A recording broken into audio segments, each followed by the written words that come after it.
एक जानिब हुकूमत की टाल मटोल, दूसरी जानिब अदालती फैसला। पंजाब में इंतखाबात के लिए फंड्स के इजरा का इल्तवा बना बोल की खुसूसी ट्रांसमिशन का मौजू।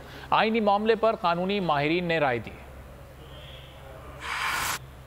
अखराजात के लिए रकम का इजरा ना होना, आइन की बालादस्ती पर सवाल उठाते इक़दाम पर आइनी और कानूनी माहिरीन बोल के प्लेटफॉर्म पर आए। राजा आमिर अब्बास ने कहा, फंड्स का इजरा ना होना तौहीन अदालत है। क्लियरली अमाउंट्स टू कि आप सुप्रीम कोर्ट के फैसले को रिडिक्यूल कर रहे हैं और ये 204 के तहत कॉन्टेम्प्ट है। और इससे बढ़ के अब आज जो अदारों के सरबराहान को बुलाया गया है, अगर उन्होंने ये राइटिंग में दिया हुआ है कि जी हमें प्राइम मिनिस्टर ने मना किया हुआ है क्योंकि वो चीफ एग्जीक्यूटिव हैं, तो फिर ये बड़े सीरियस कॉन्सिक्वेंसेस की तरफ बढ़ता हुआ केस मुझे नजर आ रहा है। शुएब शाहीन ने हुकूमत को कड़ी तनकीद का निशाना बनाया और नीयत पर शक का इजहार किया। ऐसा फैसला कि जो आइन के मुतकाजी है, जो आइन तकाजा करता है कि आप फंड प्रोवाइड करें for the purpose of holding elections, तो फिर वो आप करने को तैयार नहीं। हवाए नफ्स की है हुक्मरानी,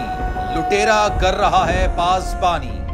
बोल न्यूज के मार्केटिंग हेड आकाश राम ताहा लापता, तफ्तीशी इदारे जवाब देने से कासिर। अहले खाना परेशान, बेटे की जुदाई में माँ गम से निढाल। जो बच्चों हिंदू पर आए थे जो को पाकिस्तानी, मुझे मेहरबानी करे पंहिंजो आकाश वापस कयो।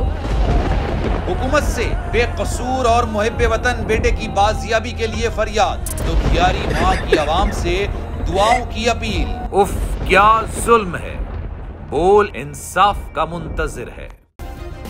सब्सक्राइब करें और बेल दबाएं ताकि कोई खबर रह न जाए।